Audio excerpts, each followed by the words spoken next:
Boxing Day is a holiday that is celebrated on December 26 in several countries around the world, including the UK, Canada, Australia, and New Zealand. It is a public holiday in these countries, and African countries like Nigeria, Ghana, South Africa, Uganda, in fact, nearly all majority Christian countries on the continent. It is typically marked by the giving of gifts, the observance of religious traditions, and the participation in various cultural activities. The holiday tradition has made its way to several African countries too. Overall, the origins of the day are somewhat disputed, but it is believed to have originated in the UK in the 19th century. One theory is that it originated as a day for wealthy landowners to give gifts to the employees and tenants, while another theory is that it was a day for alms to be distributed to the poor. In any case, the holiday has evolved over time, and it is now celebrated in a variety of different ways in different parts of the world. And over time, African traditions and history have influenced how Boxing Day is marked in some countries on the continent. For instance, in South Africa, the name of the day was changed to Day of Goodwill in 1994. If you're curious about that, so am I. Hello there, I am Keminni Amanor, and you're welcome to a special episode on the origins of Boxing Day. Join us at the square as we explore the African context of Boxing Day. Is it even necessary, a tradition for Africans to subscribe to? At this special gathering, we are joined by Dr. Gugu Mazibuko, who is head of African Languages and Linguistics at University of KwaZulu-Natal, Richards Bay in KwaZulu-Natal. Doc, happy holidays to you and welcome to the square. Keminni and viewers, good afternoon. Thank you very much for having me. And also happy holiday to you too. Indeed. Doc, share with us how Boxing Day became a part of African traditions over the last few years, particularly in the context of South Africa. Oh, well, Keminni, one can go back to the fact that as South Africa, we were once a British colony, so and therefore, according to the theory that that you have already alluded to it, that this Boxing Day, it started in the UK during the reign of Queen Victoria, when just after Christmas, a day after Christmas, the servants were given gifts in boxes as a sign of thanking them, because on the Christmas day, they were not at home with their families, but they were serving, I mean, their employers. And therefore, it was a day whereby it was a day where they give their servants the gifts in boxes. And then we therefore inherited this colonial practice or tradition whereby on this day in South Africa, it was called the Boxing Day, but with no connection with the practice that was being done in UK or in Britain. However, it became a holiday in South Africa, and then when the democracy started in 1994, the government of the day decided that this day be changed, this holiday be changed from being Boxing Day to the Day of Goodwill, which is the day of doing something good to other people, other than inheriting the colonial legacy of of putting it in our calendar as the day, the Boxing Day. Yes. So, for instance, in the case of South Africa, where it managed to change the name from Boxing Day to a Day of Goodwill, what do you think is the significance to the people of South Africa that you were able to transform what was a colonial tradition and make it your own?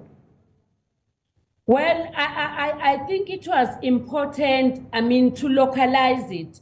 But however, it's very important that there is no connection at all. Even now, when it is called the Day of Goodwill, there is no connection, there is no correlation with us, because as Africans in general, I'm now talking about Africa as a continent, our calendar is different from the Western calendar, because we inherited this Roman calendar. However, we have our own African calendar with the most important days that are relevant to us as African people. The changing of the name from Boxing Day to Day of Goodwill, it doesn't make any much change, but it's just the name change. What is important for us is to observe the holidays that touches upon the African issues. Therefore, for me, it is a matter of name change rather than doing our own and observing our own holidays as African people. Very well. Before we get into some of the things that Africans do for gifts given prior to, you know, the introduction of Boxing Day, I want us to talk about what happens in South Africa on Day of Goodwill. What do people do in South Africa? Well, I must be honest.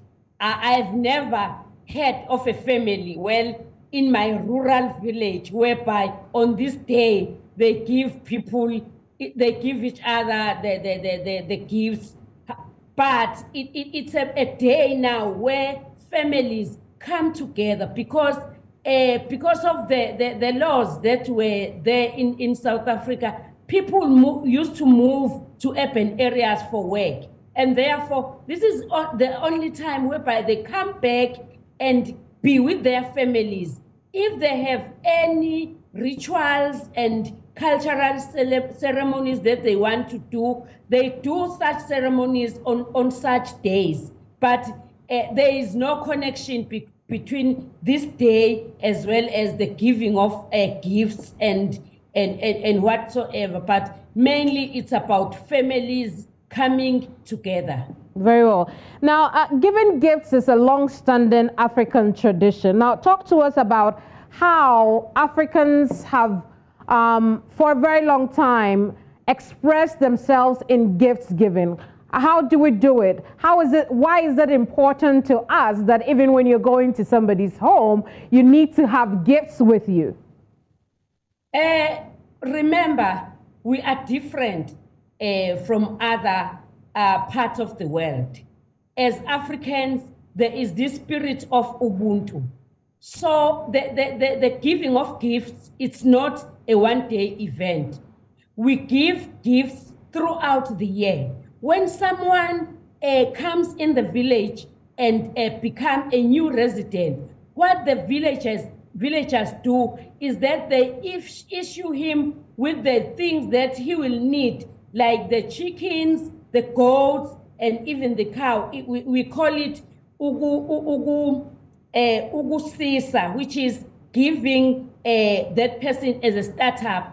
So the issue of giving gifts, it's not a one-day event. Throughout the year, even when there are marriages amongst the families, those families, they give each other gifts.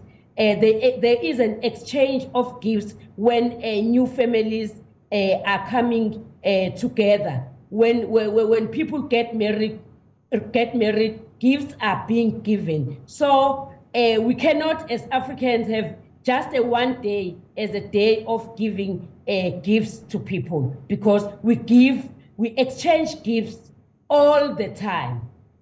All right, now, what do you think are the traditional customs and practices that are associated with Boxing Day, and how do you think that they have changed over time in Africa, or maybe as an example in South Africa?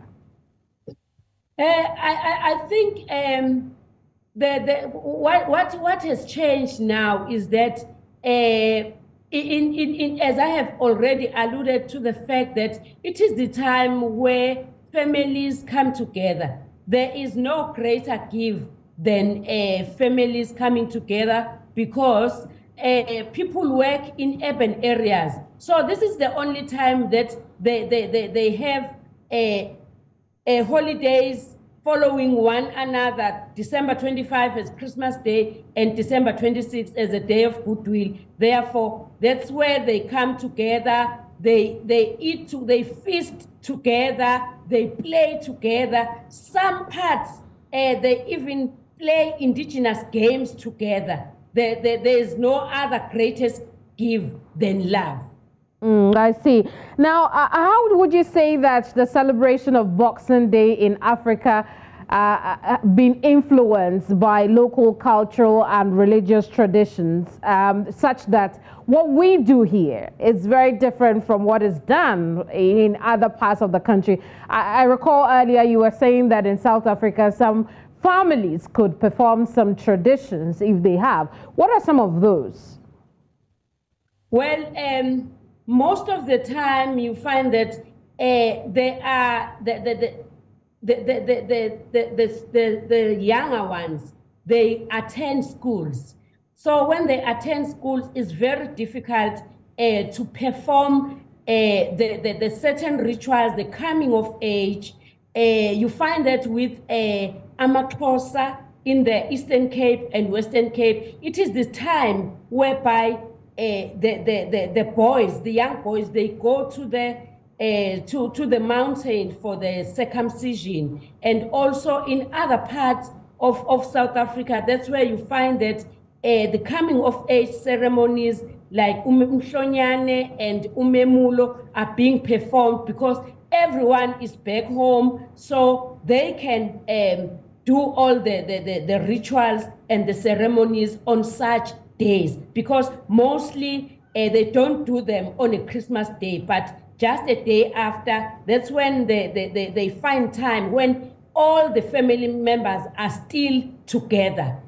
How important are these traditions and customs to the people of South Africa, to the people of these communities and ethnic groups? It is very important for all these ceremonies, because when is the coming of age for a girl? When is the coming of age for a boy? There are specific rituals, there are specific traditions that are being, and customs that are being performed, because we believe that every stage in life of a child is very important, and it has to be celebrated. Therefore, it's important that these rituals, these customs and traditions are taking place, so that the life of a child becomes clear, and because all the traditions and customs and rituals have been observed. Very well. Before we talk more about gifts, you'd also agree that modernity, as we know it in this era, in this lifetime, appears to have moved a lot of Africans from adhering to, their traditions and customs. I'd like you to pass a comment on why, it is happening that way, and whether or not there are any consequences to that. I think we have moved, but we need to remember that we are Africans, and as Africans we have our own. I mean, there are things that we observe as Africans. For instance, for any African person or for any African country, every month has a connection with nature. So our months are different from months in other parts of the world because ours are guided by what is taking place in nature. So running away from what is guiding us, from what we were used to, is causing a lot of problems. For instance, next week it will be the New Year. But that New Year is the New Year that follows the Roman law, that follows the Roman calendar. Our own New Year as Africans is in September. That is why you find that in Ethiopia, for example, September 11 is the New Year Day. Therefore, it's good that we go back to what is ours because we have detached ourselves from the colonial legacy. Therefore, we need, moving forward, to remember who we are, and also don't forget that as Africans, there was the OAU that was formed, and therefore we need to abide by what is for Africans. We must do what is for Africans rather than keeping the colonial legacies. I'll take you up again on that comment, but right now let's talk about gifts. Historically, what have been the kinds of gifts that Africans have shared with one another in their communities and amongst their families, as compared to now? What kind of gifts can you give Africans? What kind of gifts can you not give as an African? Well, in the past, because we are the people of the soil, we have a strong connection with nature. We used to give each other what we have harvested from our own fields, from our own gardens, and then we will share such gifts. And also, we will give each other chickens, cattle, goats, and all other, and other animals, so that they will multiply for the other family that has nothing. And therefore, and even giving them the seeds so that they can plant and have food from their gardens. We were not used to these fancy gifts that were boxed. But however, we are now being modernized, and some of us try, to do it the Western way and give other people gifts. And we were not giving each other flowers, for example, because we grow flowers in our gardens, so there was no need that you can give someone flowers. But nowadays, if you want to give to make someone happy, people give each other flowers, and they have no meaning to us as Africans. But you find that in other parts of the world, they even explain and say, if you give someone a color, this color flower, it means this and that. If you give him or her this color, it symbolizes this. So we have already, absorbed the other legacies. Very well. Now, in your culture, are there some gifts you're not supposed to give to certain people based on their age, their gender? How does it work? How can people learn, how to give gifts to Africans? Well, in our culture, for instance, if we talk about Ugusisa, Ugusisa, I have already mentioned that when a new family comes in a new village, they have nothing. They have no crops. They have no animals. The other families in the village, they will give the elderly people of that family the seeds, the chickens, the goats as a startup. So you cannot give such to a child. But to a child, you can only give a child things like fruits and what the ripe things. But you cannot give a child something that is not, a startup for a family. But those are such gifts that were given to other families. But when it's the time for the new harvest, then you give your neighbors, you share. If I have pumpkins, they have potatoes, they give us potatoes, we give them pumpkins. Those were the kind of the gifts that we used to exchange, as Africans. But nowadays, the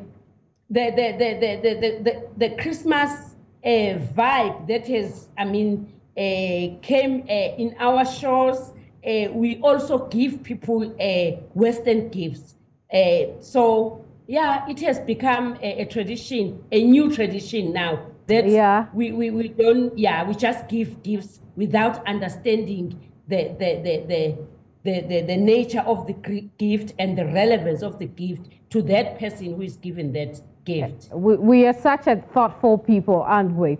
You're watching Village Square Africa. There's more to discuss on this subject. When we come back, we'll look into whether or not it's time to cut the cord on some of these colonial celebrations. Stay with us.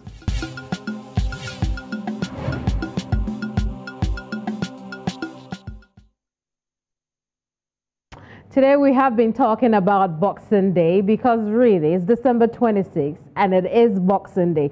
But what understanding do you have of it as an African is the reason we've been having this conversation. If you just joined us, you missed a chunk of it, but there's still a bit more to come.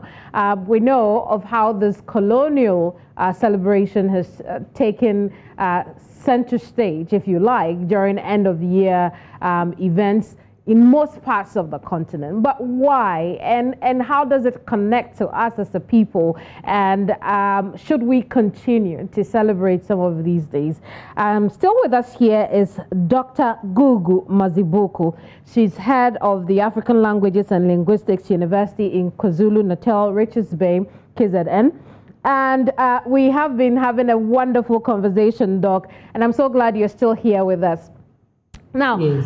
One of the things that you have said, and it's true of many Africans, is our charitable nature, that we didn't have to wait to know you, to be kind to you, to give you a gift. But over time, we also see that individuality or individualism has taken hold of our hitherto very kind nature. How can we begin to retrace our steps? You know, to go back to when we used to see each other as one?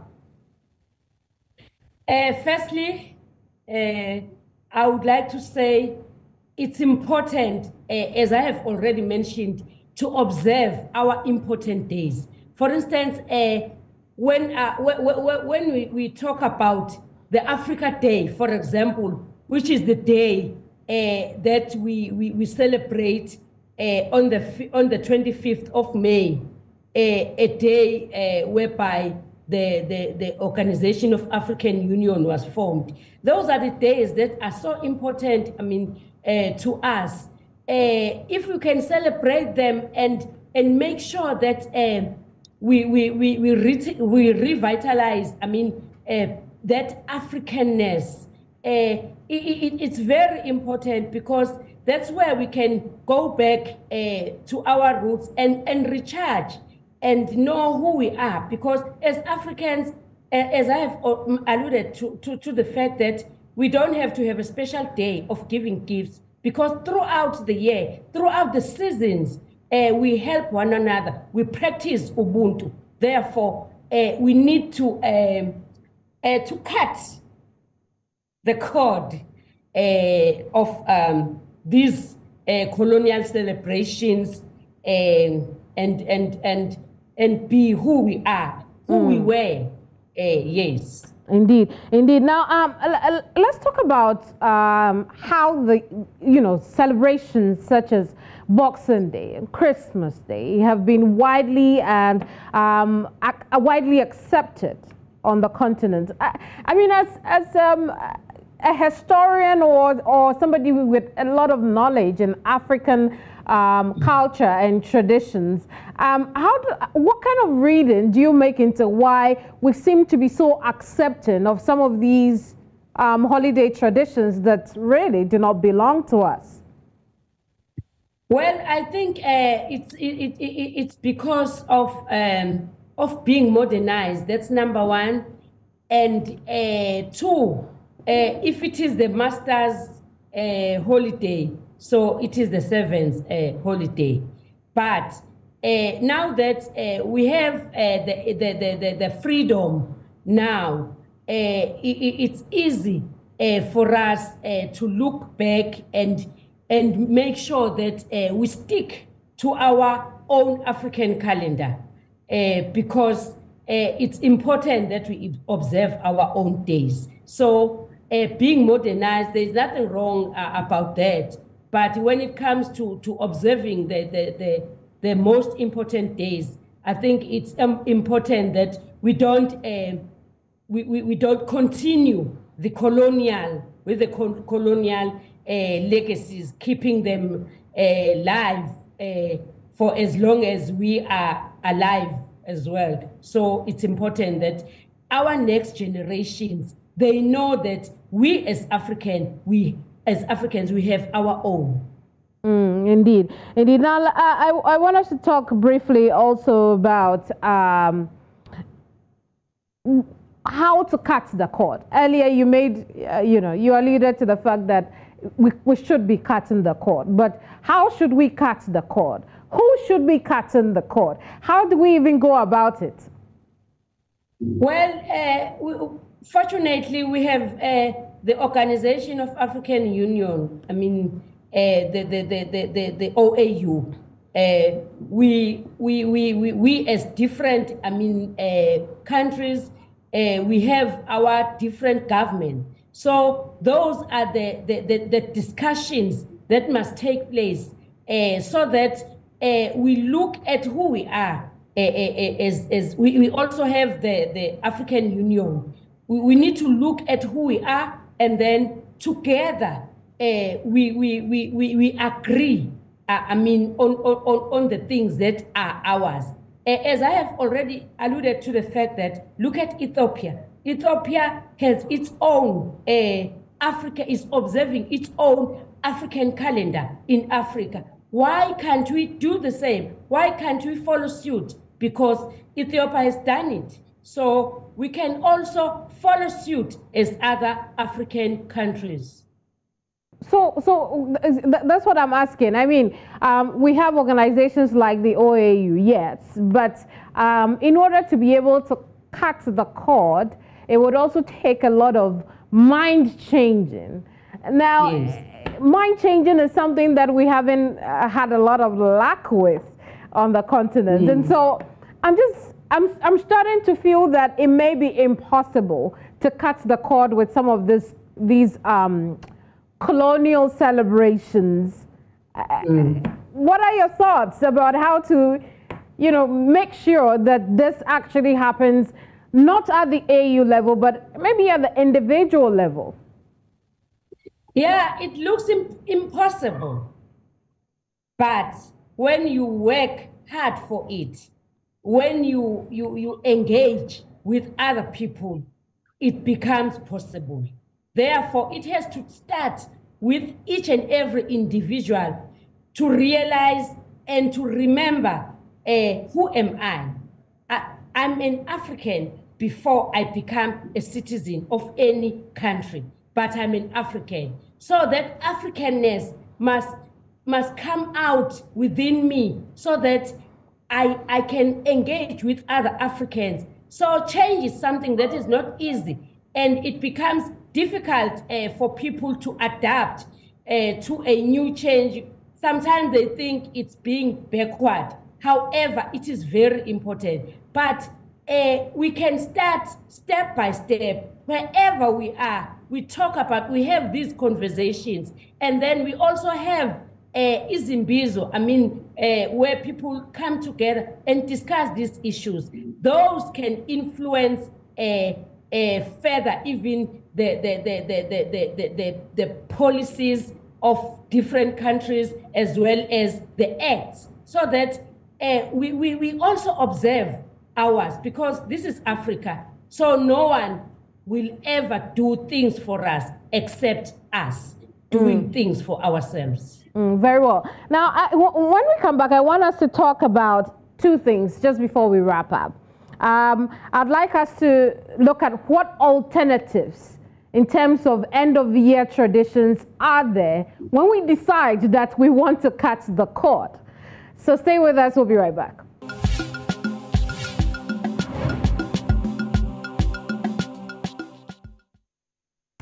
Thanks for staying with us here on Village Square Africa. If you just joined us, we have been unboxing Boxing Day with an African context, trying to understand why we continue to celebrate days like Boxing Day and whether or not it's time to cut the cord. Now, if you're like our guest today, Dr. Mazibuko, and you think that it's time to cut the cord, the question then is, what are the alternatives, considering how far, you know, some of these celebrations have come in our modern day culture and traditions? What are the alternatives we can then pick up when it comes to end of year activities? And what would that future look like when we no longer celebrate colonial days like Christmas and Boxing Day?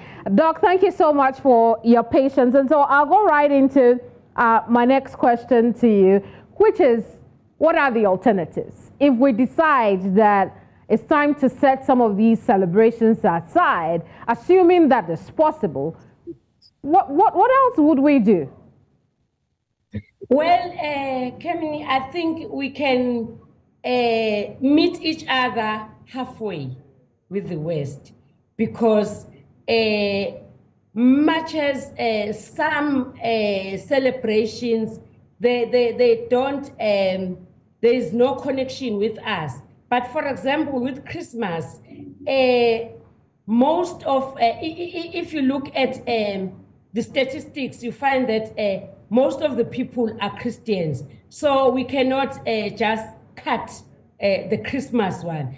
But with the Day of Goodwill, well, previously the Boxing Day, well, maybe we can negotiate and look at the most important days for Africans. For instance, May 25, where the OAU was formed. Then, because it's not a public holiday, then on that day we have the holiday for the entire Africa. Then, but we cannot just cut it dry, the cord, but we can step by step, but look at the holidays that are still relevant. For example, the Christmas, because there are quite a number of Christians even in Africa. So we can cut the cord, but not cut, just cut and cut. Not sever everything at once.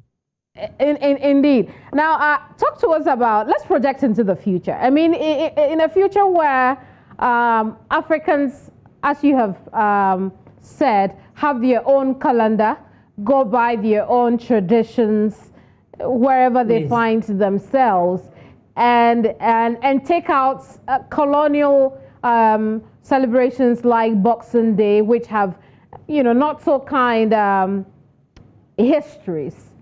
What would that Africa look like? What do you think? Well, Africa will be where it used to be. Africa will be where it used to be in the past, because we used to follow our own African calendar. That is why you find that at certain times we cannot do certain things because of the season that is also associated with that particular month. Therefore, the sooner we relook at our calendar, at the celebrations that we do that are not relevant to us, I think everything will come together for us as Africans. Look, now we have natural disasters. We don't know what went wrong because as Africans, we have a strong connection with nature. So maybe we need to relook at it with all the natural disasters that are taking place. Because if we go back to what we used to do and where we used to be, maybe it can eliminate some of the natural disasters because there is a very strong connection between African people and the nature. Yeah, we can hope so, that, you know, we can retrace our steps back to such a future. But before I let you go, talk to African families around the world. What would you say to them on this day? What I would like to say to all the African families in this world is that let us practice Ubuntu. Let us love one another. Let us not forget who we are. Let us bring that Africanness within us. And also, we need to create a harmony, love, and peace among the Africans. Very well. Thank you. Thank you so much, Dr. Mazibuko. Thank you, Keminni. Dr. Gugu Mazibuko is head African Languages and Linguistics at the University of KZN in Richards Bay. And she brought us to a very wonderful close here on this special edition of Village Square Africa. Whether or not you agree, one thing is clear: you should bring some African uniqueness to whatever celebration it is that you decide to take on as a tradition for you and your family. We hope to see you again tomorrow. The holiday is still in the air, but we'll be here to serve you one of the best conversations here on New Central TV. My name is Keminni Amanor. Happy holidays.